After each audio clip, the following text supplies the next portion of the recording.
ಎಲ್ಲರಿಗೂ ನಮಸ್ಕಾರ. ಇಂದು ನಾವು ನಿಮಗೆ ಮೊಳೆಯ ಸಹಾಯದಿಂದ ಮಾಡುವಂತಹ ವಶೀಕರಣ ತಂತ್ರವನ್ನು ಹೇಳಿಕೊಡುತ್ತಿದ್ದೇವೆ.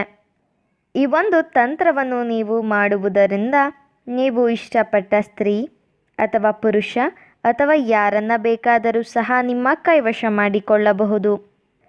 ಈ ತಂತ್ರವನ್ನು ಮಾಡುವುದು ಹೇಗೆ ಎಂದು ತಿಳಿದುಕೊಳ್ಳುವ ಮೊದಲು ತಪ್ಪದೆ ನಮ್ಮ ಈ ವಿಡಿಯೋವನ್ನು ಲೈಕ್ ಮಾಡಿ ಹಾಗೂ ನೀವಿನ್ನೂ ನಮ್ಮ ಚಾನಲನ್ನು ಸಬ್ಸ್ಕ್ರೈಬ್ ಮಾಡಿಲ್ಲ ಅಂದರೆ ಈ ಕೂಡಲೇ ಸಬ್ಸ್ಕ್ರೈಬ್ ಬಟನ್ ಮೇಲೆ ಕ್ಲಿಕ್ ಮಾಡಿ ಮತ್ತು ಪಕ್ಕದಲ್ಲೇ ಬರೋ ಬೆಲ್ ಐಕಾನ್ ಮೇಲೆ ಕೂಡ ಕ್ಲಿಕ್ ಮಾಡಿ. ಹಾಗೂ ನಿಮ್ಮ ಜೀವನದಲ್ಲಿ ಏನೇ ಸಮಸ್ಯೆ ಇದ್ದರೂ ಕೂಡ ಸ್ಕ್ರೀನ್ ಮೇಲೆ ಡಿಸ್ಪ್ಲೇ ಆಗುತ್ತಿರುವ ನಮ್ಮ ಗುರೂಜಿ ನಂಬರ್ಗೆ ಕರೆ ಮಾಡಿ. ಅದು ಯಾವುದೇ ರೀತಿಯ ಸಮಸ್ಯೆ ಆಗಿರಬಹುದು. ಗಂಡ ಹೆಂಡತಿ ಸಮಸ್ಯೆ, ಅತ್ತೆ ಸೊಸೆ ಕಲಹ, ಮಾಟ ಮಂತ್ರ ಸಮಸ್ಯೆ, ವಶೀಕರಣ ಸಮಸ್ಯೆ, ವ್ಯಾಪಾರ ನಷ್ಟ, ಮದುವೆ, ಮಾನಸಿಕ ಚಿಂತನೆ, ಈ ಎಲ್ಲ ರೀತಿಯ ಸಮಸ್ಯೆಗಳಿಗೂ ಸಹ ಶಾಶ್ವತ ಪರಿಹಾರವನ್ನು ಮಾಡಿಕೊಡುತ್ತಾರೆ. ಹಿಂದೆ ಕರೆ ಮಾಡಿ ಪರಿಹಾರವನ್ನು ಕಂಡುಕೊಳ್ಳಿ. ಈ ಒಂದು ತಂತ್ರವನ್ನು ನೀವು ಶನಿವಾರದ ದಿನದಂದು ಮಾಡಬೇಕು ವೀಕ್ಷಕರೇ. ಹಾಗೂ ಈ ತಂತ್ರವನ್ನು ಮಾಡುವುದಕ್ಕೆ 2 ಮೊಳೆ, ಪ್ಲೇನ್ ವೈಟ್ ಪೇಪರ್ ಹಾಗೂ ಮಾರ್ಕರ್ ಪೆನ್ ಬೇಕಾಗುತ್ತದೆ.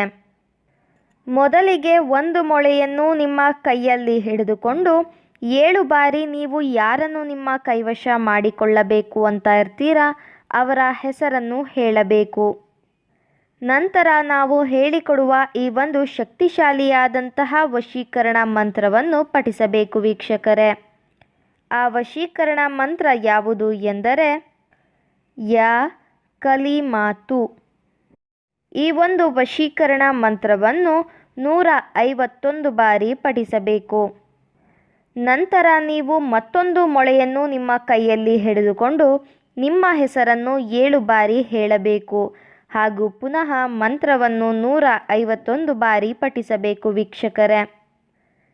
ನಂತರ ನೀವು ಯಾರನ್ನು ನಿಮ್ಮ ಕೈವಶ ಮಾಡಿಕೊಳ್ಳಬೇಕು ಅಂತ ಇರ್ತೀರಾ ಅವರ ಹೆಸರನ್ನು ಹೇಳಿ ಮಂತ್ರವನ್ನು ಹೇಳಿದ ಮೊಳೆಯನ್ನು ಅವರ ಮನೆ ಹತ್ತಿರ ಹೋಗಿ ಹೊಡೆದು ಬರಬೇಕು ಹಾಗೂ ಮತ್ತೊಂದು ಮೊಳೆಯನ್ನು ನಿಮ್ಮ ಮನೆಯಲ್ಲಿ ಹೊಡೆದು ಇಟ್ಟುಕೊಳ್ಳಬೇಕು. ಈ ರೀತಿಯಾಗಿ ನೀವು ಮಾಡುವುದರಿಂದ ನೀವು ಇಷ್ಟಪಟ್ಟವರು ಸಂಪೂರ್ಣವಾಗಿ ನಿಮ್ಮ ಕೈವಶವಾಗಿ ಬಿಡುತ್ತಾರೆ. ಇದು ಬಹಳ ಶಕ್ತಿಶಾಲಿಯಾದಂತಹ ವಶೀಕರಣ ತಂತ್ರವಾಗಿದೆ. ದಯವಿಟ್ಟು ಈ ತಂತ್ರವನ್ನು ಕೆಟ್ಟದ್ದಕ್ಕೆ ಬಳಸಬೇಡಿ, ಒಳ್ಳೆಯದಕ್ಕೆ ಬಳಸಿ.